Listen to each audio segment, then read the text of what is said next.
Maido! Hi there, Japan fans. Today's episode, we're going to talk about POV, point of view.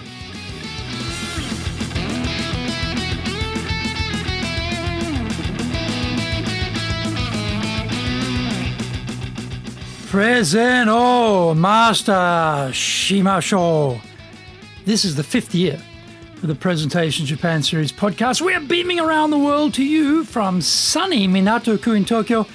I'm your host, Dr. Greg Story, your corporate coaching and training guy committed to your success, the president of Dale Carnegie Training Tokyo, Japan, and the 3-time best-selling author of Japan Sales Mastery, Japan Business Mastery, and Japan Presentations Mastery. My new book, in Japanese, Za Eigyo, is now available on Amazon.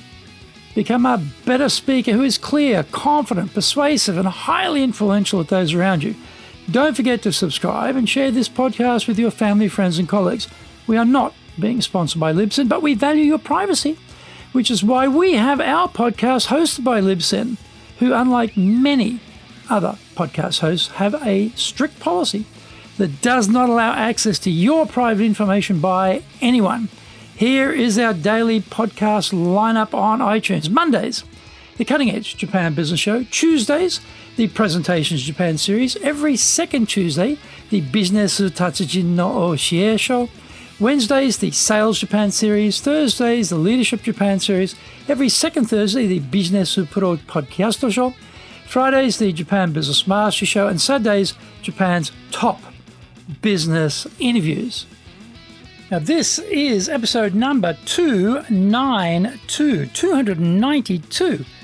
Today, we're talking about communicating your point of view. The rule in business is stay clear of religion and politics, because you risk alienating a chunk of your audience who hold different views to you. That's clear and sensible. What about other points of view, however, which are more related to business itself? This could be about government regulatory policy, industry trend predictions, marketing issues, quality control, your purported product benefits, or any number of contentious items. When we are giving presentations, should we avoid stating our point of view, or should we be open, even if it means being contentious? Is being contentious a strategy for gaining profile?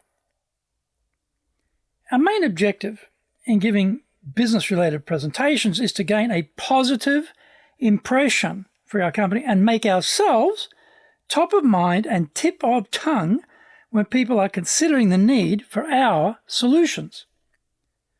Most small to medium-sized companies are basically invisible to their potential clients because they don't have the advertising or marketing muscle of the larger corporations.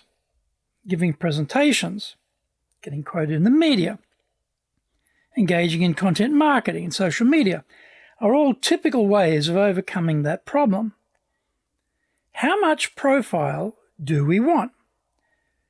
If we want to fly under the radar, we are not going to be giving highly opinionated presentations commenting on issues of the day. On the other hand, we might do just that, to seek some opportunity to be controversial so that we get talked about. I see there are some local entrepreneurs here who have taken a strategic decision to offer opinions and viewpoints which are designed to counter conventional accepted wisdom. This is clearly an attempt to break through all the noise in the marketplace and to try and court the media, which, as we know, loves controversy. I do 6 podcasts a week, of which 5 are my opinion pieces on what I think about in regards to leadership, sales, communication, and presenting. My other podcast conforms to the normal arrangement of the guest supplying all of the IP, intellectual property, and the host is just there to extract it. Nevertheless, putting 5 opinion pieces a week, every week, into the ether could be considered risky. When I look back on what I write for my podcast, there is always a distinct point of view on these subjects. When I reflect on the public presentations I've given, there is always a strong point of view on these subjects. The 1,000+ videos on our website are all brimming with my point of view too. Also, the 4 books I have published are all full of my points of view. So, where is the line when we are communicating our point of view that we shouldn't cross? Find out more. We come back from the break.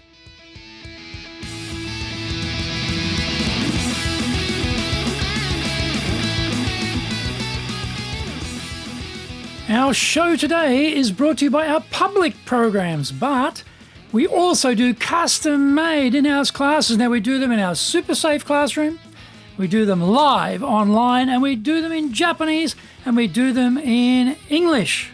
Show today is being brought to you by, on the 14th of June, we'll be doing our previews.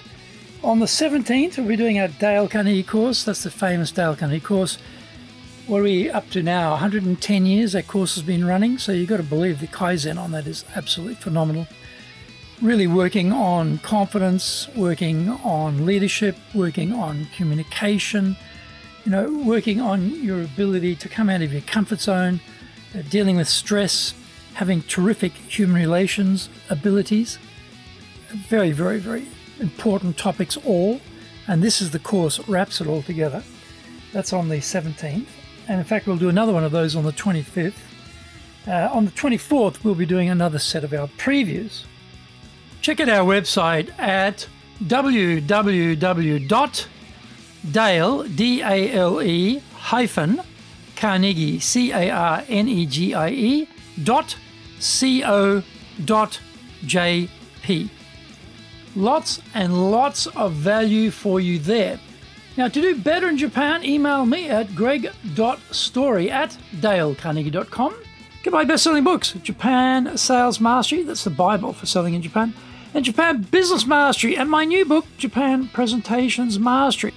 If you like learning by watching videos, there are over 1,000 there for you at Tokyo, Japan, Dale Carnegie TV on YouTube.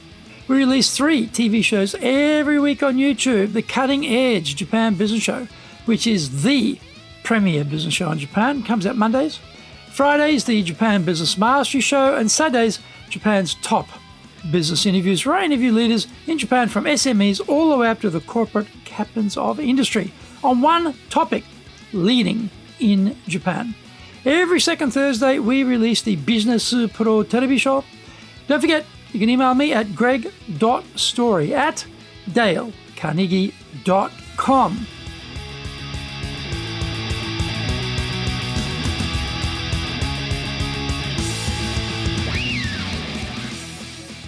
Welcome back. I have written about Boris Johnson and Donald Trump in relation to their public speaking techniques. In both cases, I have sidestepped whether I agree or like what they are doing as elected officials of their countries, and just focused on what we can learn from what they are doing as presenters. This was a conscious decision to avoid alienating my audience one way or the other. With politics and religion, it is easier to make these judgments, I think, because you know the percentage split between their followers and opponents. What have I done in regard to the Japanese government's handling of COVID and the myriad regulations that it has spawned, including shutting the border? Nothing. This issue doesn't fit into the 4 areas I write about, even though the regulations have had a direct impact on my training business, as it has made face-to-face training extremely fraught. Whatever my personal views on government policy may be, I've decided not to seek out advocating any positions at all because they are outside the scope of my area of coverage. Another factor is I am a migrant here. I can have my visa not renewed and have to leave the country. So do I want to poke the beast, which is the Japanese government, specifically their immigration department? I judge that fight not to be worth it. I did cover ex-Prime Minister Suga's presentation abilities, though, in episodes 233 and 255, and was quite tough in my evaluations. I didn't talk about his policies, though, so there was a line there I thought I could walk without getting deported. The point is to make a decision about how controversial you want to be, why you are deciding that calculation, and what are the ramifications, both positive and negative, for your positioning. You can have a clear point of view on subjects without upsetting your audience. Giving your viewpoint can be useful for your audience as it helps them to think about their own position on the topic. As the president of Dale Carnegie Training Tokyo, Japan, which is a business built around how to be really good with people, probably avoiding controversy would be an obvious, authentic positioning. How about your business and your company? Are there natural limitations which will apply to how stridently or controversially you can pursue your point of view? Have you thought about it and decided where the line is located? Have you set out some points of view on where you stand on relevant topics? Probably this would be a useful exercise before you promulgate your views into the ether or at public presentations to business audiences.